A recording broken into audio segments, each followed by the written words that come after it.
நாளைக்கான வீடியோ தாங்க வந்திருக்கு. வீடியோ வந்து சூப்பரா இருந்துச்சு அப்படி தான் சொல்லணும். இது வந்து பார்ட் 2ங்க. பார்ட் 1 வந்து நம்ம ஆல்ரெடி போட்டாச்சு. பார்க்காதவங்க பார்த்துக்கோங்க. இந்த வீடியோல பார்த்துக்கிட்டோம்னா, நம்ம தர்மலிங்கமும் ஸ்வேதாவும் ஒண்ணு சேர்ந்துட்டாங்க. ஆதி, பாரதி, அழகரி எல்லாத்தையுமே பார்ட்டா பிரிக்கிறதுக்கு பயங்கரமான திட்டம் ஒண்ணு போட்டிருக்காங்க அப்படி தாங்க சொல்லணும். அது என்ன ஏதுன்னு பார்க்குறப்போ சேனலை மட்டும் மறக்காம லைக் அண்ட் சப்ஸ்கிரைப் மட்டும் பண்ணிடுங்க. ஃபர்ஸ்ட் எடுத்த உடனேயுமே வந்து நம்ம லட்சுமி சாமி முன்னாடி வந்து வேண்டிக்கிட்டு இருக்காங்கல்ல, அதாவது உங்கள் பிஸ்னஸ் வந்து நல்லா இருக்கணும் அப்படின்னு சொல்லிட்டு ஆண்டாளுக்கும் அழகருக்கும் திருநெல்லாம் வச்சு விட்டுக்கிட்டு இருக்காங்க. அந்த இடத்துக்கு வந்து தர்மலிங்கம் வந்து வராரு.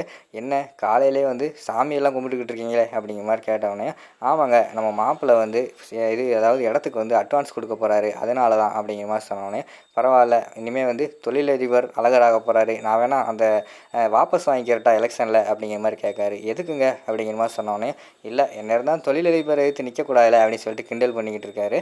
அந்த நேரத்தில் வந்து ஃபோன் வருது. பார்த்தீங்களா ஃபோனெல்லாம் வருது, சகுனம் வந்து நல்ல சகுனம் அப்படிங்கிற மாதிரி சொன்னோடனே, அவருக்கு யார் ஃபோன் போடுறாங்கன்னு பார்த்தா ஸ்வேதா தான் கால் பண்ணுறாங்க. கால் பண்ணோடனே, ஆமாம் எனக்கு நல்ல சகுனம் தான், சரி நான் டவுனுக்கு போயிட்டு வரேன் அப்படின்னு சொல்லிட்டு அவர் அந்த இடத்துலேருந்து டவுனுக்கு கிளம்பி போகிற மாதிரி தான் காட்டிக்கிட்டு இருக்காங்க. அடுத்த சீனில் வந்து ஸ்வேதா வந்து ஒரு ஹோட்டலில் தங்கியிருக்காங்க. அந்த இடத்துக்கு தான் வந்து தர்மலிங்கம் வந்து போகிறாரு.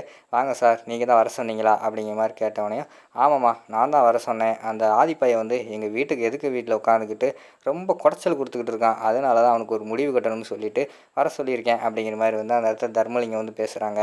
உங்களுக்கு என்ன சார் குடைச்சல் கொடுத்துக்கிட்டு இருக்காரு அப்படிங்கிற மாதிரி கேட்டவனையும், ஃபஸ்ட்டு வந்து எனக்கு வந்து குடைச்சல் கொடுத்துக்கிட்டு இருந்தது அந்த அழகர் தான். அழகர்னா உனக்கு தெரியும்னு நினைக்கிறேன், என் பொண்ணோட வீட்டுக்காரன்னு சொல்லிட்டு ஒருத்தன் வந்து எங்கள் வீட்டில் இருக்கான், அவன் தான் குடைச்சல் கொடுத்துக்கிட்டு இருந்தான். இப்போ பார்த்தா இவன் வந்து நல்லா நெஞ்சில் ஏற்றின ஆணி மாதிரி உள்ளே இருந்துக்கிட்டு வெளியிலையும் வராமல் உள்ளேயும் போகாமல் அப்படியே குடைச்சல் கொடுத்துக்கிட்டே இருக்காமா. இவனை ஃபஸ்ட்டு என்ன பண்ணுறதுன்னு சொல்லிட்டு நீ தான் உன் கையில் விட்டுட்டேன், நீ தான் பார்த்துக்கணும் அப்படிங்கிற மாதிரி சொல்கிறாங்க. சரி சார் இனிமேல் வந்து நம்ம வந்து அடியாள் அது இதுன்னு வந்து நம்ம பிளானில் பண்ணோம்னா அதெல்லாம் வந்து ஆதி வந்து ஈஸியாக இது பண்ணிடுவான், அதனால் நம்ம வேறு ஒரு பிளான் பண்ணுவோம் அப்படிங்கிற மாதிரி சொல்லிகிட்டு இருக்காங்க.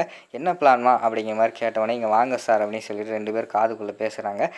சூப்பர்மா, ஆனால் இதெல்லாம் சரியாகுமா? இதெல்லாம் சரியாகும்னா எங்கள் வீட்டில் வந்து ஆண்டாள் சாரி என்னோடய பொண்ணு இருக்கா, அவளுக்கு ஏதாவது டவுட் வந்துருச்சுன்னா என்ன பண்ணுறது அப்படிங்கிற மாதிரி வந்து கேட்காங்க.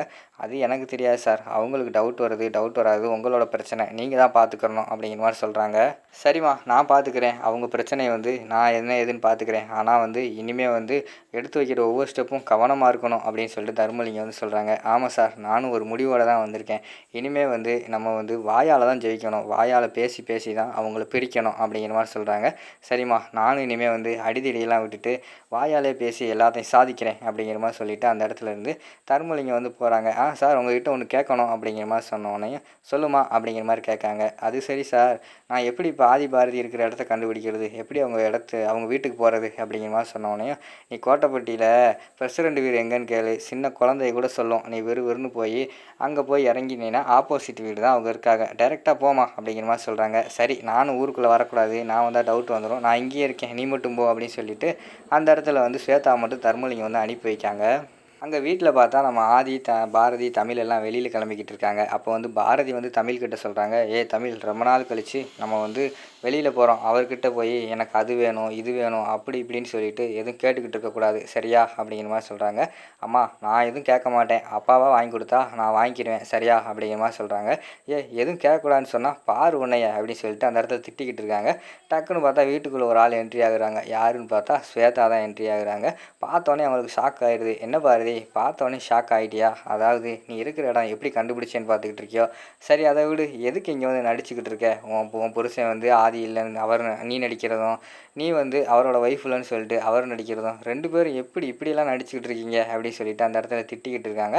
அந்த நேரத்தில் வந்து ஆதி வந்து என்ட்ரி ஆகுறாரு. வாங்க மாமா, என்ன மாமா என்னை எதிர்பார்க்கலையில அப்படிங்கிற மாதிரி சொன்னோன்னே, இப்போதுக்கு நீங்கள் வந்த வீட்டை விட்டு வெளியில் போ அப்படின்னு சொல்லிட்டு ஆதி வந்து திட்டுறாங்க. இருங்க மாமா நானே போயிடுவேன், எதுக்கு விரட்டுறீங்க, போகிறதுக்குள்ளே சொல்கிறத சொல்லிட்டு போயிடுறேன் அப்படிங்கிற மாதிரி சொல்கிறாங்க.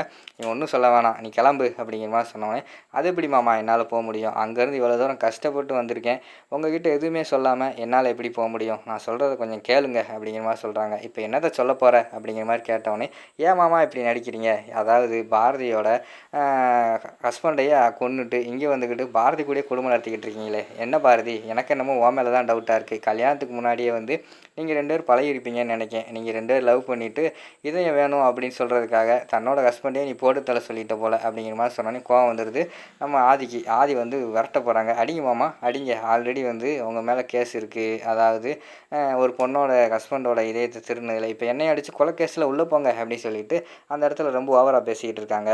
பாரதி இதெல்லாம் கேட்டுட்டு அந்த இடத்துல இருந்து விறுவிறுன்னு ஓடி போய் ரூமுக்குள்ளே போய் தமிழும் அவங்களும் கதவை பூட்டிக்கிறாங்க. இப்போ வீட்டை விட்டு வெளியில் போகிற அவனை என்ன செய்கிறது அப்படின்னு சொல்லிட்டு அந்த இடத்துல ஆதி வந்து வீட்டை விட்டு நம்ம ஸ்வேதா வந்து விரட்டி விட்டுறாங்க. ஸ்வேதாவும் நம்ம வந்த வேலை முடிஞ்சு அப்படின்னு சொல்லிட்டு விறுவிறுன்னு அந்த இடத்துலேருந்து கிளம்பிடுறாங்க. ஆதி என்ன பண்ணுறது தெரியாமல் முழிச்சுக்கிட்டு இருக்காங்க. அதோட பார்த்துக்கிட்டிங்கன்னா அந்த பாட்டு வந்து முடிஞ்சிருது.